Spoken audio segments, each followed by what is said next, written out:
Hey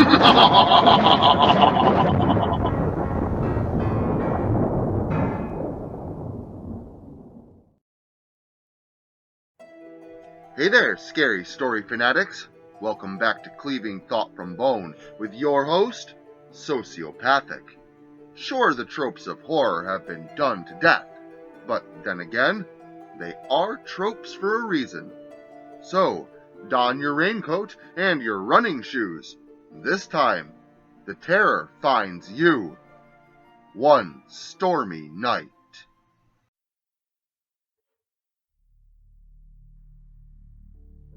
As many times before, and many more to come, yet to be told, this story begins on a dark and stormy night. Holt was driving down a desolate back road on his way home from work. Well, he wasn't actually coming home from work. That's just what he would tell his wife. Some may have figured him to have learned his lesson quite some time ago, had there been any onlookers to view it at the time, and many still would have done just that, learned from such a drastic, significant mistake too terrible to be called an accident. Maybe at first, but not after the events unfolded the way they did. Nope, Holt learned nothing from the ordeal, only maybe to drive a little slower and come up with better excuses when the occasion called for one. But routine, complacency, and late nights would eventually take their toll, and Holt would be speeding down yet another road on a wet, black night on a street not all that dissimilar. He just wanted to get home. She was definitely beginning to suspect something. Holt hit the button for the overhead dome light and adjusted his collar in the mirror. A shower was out of the question, for then the cat would definitely be out of the bag, so a quick sponge bath cleansing in the hotel washroom would have to do. He did the best he could to check himself in the mirror, making sure his shirt was tucked in and tie was straight. But there's always something that is left forgotten, usually being the underscored tell of deception. Cologne he kept in the car, hidden under the carpeting in the back. Shower in a bottle, Holt would think to himself, or whisper out loud with a notable shit-eating grin on his face as he lightly smeared small amounts of the fragrant residue from his hands onto his shirt and pants, drying most of it off at first. Can't make it smell too strong. She'll know it was freshly applied. He would finish his internal conversation. Clara, Holt's wife, a faithful woman with an optimistic personality who sat patiently at home waiting for her husband to return from work, a piping hot dinner being kept warm within the confines of the oven. Holt, however, was rarely hungry, and usually had to feign an appetite as he choked her dinner down. It's not like he could tell her he had already eaten, or to make matters worse, so Holt would simply endure the minuscule amount of self-punishment, believing to himself it was justified for his crimes. In reality, Holt deserved much worse than a belly overfull of home-cooked meals and fine wines. The smell he wished to conceal, the food which he secretly consumed, his discreet commutes from the hotel instead of from work. These were all the result of Holt's infidelity. Holt was having an affair with a work colleague, a young, vibrant brunette named Faith. Faith knew Holt was married, and had her apprehensions about having a relationship with a married man, but her young desires, coupled with Holt's reassurances and advances, made it a temptation challenging to resist on both the part of a young woman looking for love in all the wrong places. It could be argued that Faith didn't know any better, or had less to lose at the very least. Holt, on the other hand, was a seasoned family man, a representative of a mature, responsible role model for his children, something he failed at miserably. Holt reflected upon his behaviors, the scaffold he should be providing for his children, but the thought was fleeting as rushes of painful emotions triggered by memories of the past flooded his mind when the images of children passed through it. His children. There was no doubt that other parents cared for their kids as much as he did for his. In retrospect, most likely cared even more. The dark night, the slick road, it all reminded him of that fateful night last year. Maybe it was his persistent attention to his shirt in the mirror. Maybe it was the dome light partially blinding his vision. Maybe it was the passing images of blood mixed with rain and the sound of screeching tires. In actuality, it was likely a combination of all of them. No matter the cause, the effect was the same. As Holt rounded the corner, paying too little attention to his speed in the road itself, Holt felt the vehicle begin to drift left on a right-hand turn, accompanied by the squeal of tires across wet pavement. Holt instantly switched his focus to the road, gripping the wheel tight in both white-knuckled hands, but it was too late. The car was traveling too fast, and it was too far into the turn. The ensuing crash into the tall pine on the side of the forested road was imminent. The laws of inertia demonstrated themselves as the car was tossed from the road, stopping only upon impact with the aforementioned tree. It may have been hours, or only moments. Holt couldn't tell. He opened his eyes to the black sky of cloud-covered night beyond the bent roof and smashed-out windshield. The rain had apparently stopped, but Holt found his clothes to be soaking wet, signifying that he must have been unconscious for at least a little while. When he sat to an upright position, the first thing he noticed was the tree trunk that the hood of the car was now wrapped halfway around, both headlights smashed out, for their glow had long since died. The second thing Holt realized is that his seatbelt was not attached. He knew he had put it on, and he was sure that he was wearing it, for if he wasn't, he'd surely be dead. But as sure as his clothes were soaked, there was no seatbelt across his lap. Fortunately, the driver's side door opened with relative ease, for Holt was still feeling far too woozy to have been forced to struggle with the obstruction. But as he climbed to his feet beside the vehicle and thanked whatever higher being that may have been keeping watch over him, it was not his own life for which he pronounced gratefulness. The first thought that came to his mind was, "Thank Christ I don't have to go through that again." But God was not going to hear him make his declaration. There was, however, something watching him from the darkness beyond, far out of his range of vision. Holt scratched his head, unsuccessfully attempting to shake the lingering memory from his mind, and pondered his next move. Holt reached through his pants in search of his cell. He retrieved it and attempted to turn it on before noticing the screen was badly damaged, having been smashed in the wreck. Holt checked himself where his cell phone was. There was no wounds or injuries to be found. This left him befuddled, but with the invasion of chill penetrating his wet clothing, his attention was quickly returned to his current situation. Gathering his composure and crossing his arms around his torso for warmth, Holt turned to face the direction of the road. The forest was black, and the backcountry road had no street lamps, so he figured that maybe he had just gotten turned around. Sure, it sounded ridiculous even to him, but it was the only explanation that seemed plausible. The night was so black, Holt's perception nearly ended at the tips of his finger if his arms were extended out in front of him, and the ground beneath him sticky with rainwater mixed with humus and topsoil.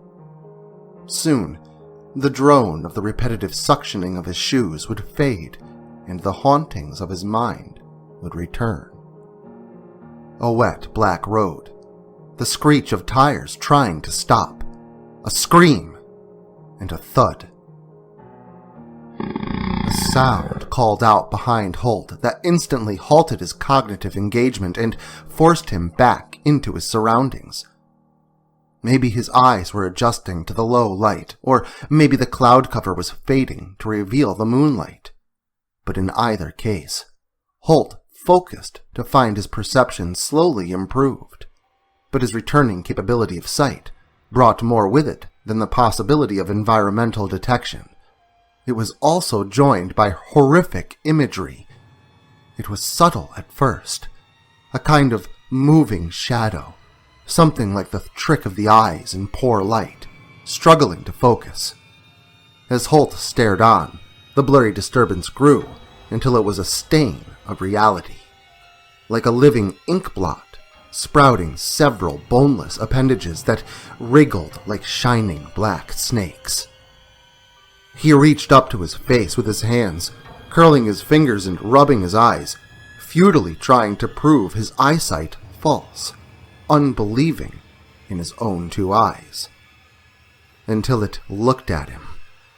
Within the center of this writhing darkness, peeked open like two vertical curtains silhouetted by the hue behind them, stared two glowing red eyes. "What the?" Holt mumbled to himself, until the thing let forth another blood-curdling bellow. Holt deemed whatever approached him in the black, staring with two black sinister eyes, real enough to turn and run. All he did was turn his head. 10, maybe 15 sets of eyes in the black forest before him, a deep grumble resonating from beyond, and increasingly becoming louder. Holt's eyes grew wide in terror as a small army of inhuman malice slinked ever closer to him, all squishing through the sodden earth between Holt and them. In a fraction of a second, Holt decided that trying to get past one of them would be much easier than attempting to avoid an entire horde of whatever they were. But to his surprise, the monstrosity, approaching by itself, was not to be seen. Holt didn't question good fortune, only thinking of getting the hell out of there. The car would offer no actual relief, but at least it was something familiar. If he could just get back there, then he would figure out his next move. The noises behind him began to grow more faint, signifying the distance that he had created between him and them, and just when the sounds had nearly dissipated entirely, Holt's right foot hooked a protruding tree root in his path, causing him to trip and fall onto his face and right shoulder, his shoulder taking most of the fall. Holt pushed his hands deep into the mud, leaves, and pine needles, and as he went to lift himself up, the sound of 2 feet coming to rest with a squish right in front of him caught his attention. Slowly anticipating the worst, Holt lifted his head upward in the direction of the noise. It couldn't be. It wasn't possible. A little girl, with a sad expression worn on her face, stood over Holt. She couldn't have been more than 7. Her pink dress was soaked and stained with scuff marks and mud. Her hair was brown, equally as wet, and also dripping with mud. A crimson smudge across her forehead, her hair hiding the large cranial wound just above it. "No, it can't be," Holt yelled at her, but she just looked on, not blinking, not making a sound or motion. The girl simply stared right back into his soul. "It was an accident. I'm sorry. I didn't mean it," Holt explained. But the girl's demeanor remained unchanged. Holt climbed to his feet, his clothes nearly black with thick, oozing mud. As Holt kept his distance, slightly altering his trajectory to go around the girl without having to get too close, she never moved, only watched with her grief-stricken expression. "I'm sure it's this way," Holt said to himself as he ran in the direction of his crashed vehicle. He had begun to lose faith in his resolve as to its location, having been running for a few minutes and not coming across it. But Holt figured that running in any direction was preferable to being still, and pushed on. To his delight, his persistence paid off, and soon the car, hood wrapped around a base of a tree and all, was in sight. As Holt neared the car, on the driver's side, his pace slowed, and his heart quickened, nearly thumping free from his chest. The phrase, "It can't be," was the echoing thought, repeating over and over again in Holt's mind. When Holt got close enough to gain an accurate, detailed description, enlightenment fell on him like a 2-ton burden, and his memory sparked, his previous misdeeds surfacing to the forefront of his mind. It was last year, on a night much like the one Holt faced tonight, only the season was a little later, and the time of day a little earlier. Late enough to be dark, but early enough for the activities of the day. Late enough for the days to become short, but early enough for rain in opposition to snow. Holt had been cheating on his wife with his previous affair, the couple's old babysitter, Jenny. Jenny was old enough to be well into college and have her own place, but young enough to be considered vulnerable and easily manipulated. Holt was in such a rush to get home, and it's not like he meant it. I mean, that's why they call them accidents. That's why Holt should have been paying more attention henceforth. She couldn't have been more than 7. Her pink dress may as well have been black in the cover of wet, motionless night. A split second of reaction time. That's all his distractions allowed to him, before the sound of a thump that would reverberate through the rest of his life. She was dead. It's not like turning himself in would have done her any good. All it would have done is implicate him in all sorts of unscrupulous behaviors, not including manslaughter charges. He checked her pulse, touching her little neck with his 2 fingers, just beside her muddy brown hair, blood trickling from the gash above her forehead and down the side of her face, only to be greeted with the wet pavement and washing away in little red rivers.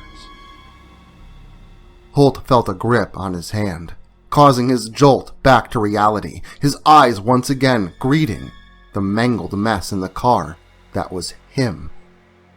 Holt lay contorted and broken in the driver's seat of the car, a large hole in his skull from a protruding tree branch reaching through what was left of the windshield. The dash crushed inward and mashed his right leg, right where his cell phone would later be found. Holt turned to his right, focusing on his right hand and whatever now held it. A small hand attached to a dirty little arm that extended out to a drenched, muddy, and pale little girl. When he heard the growl behind him, Holt winced, his eyes shut in anticipation, only now beginning to comprehend the horror of which he was surely doomed to endure.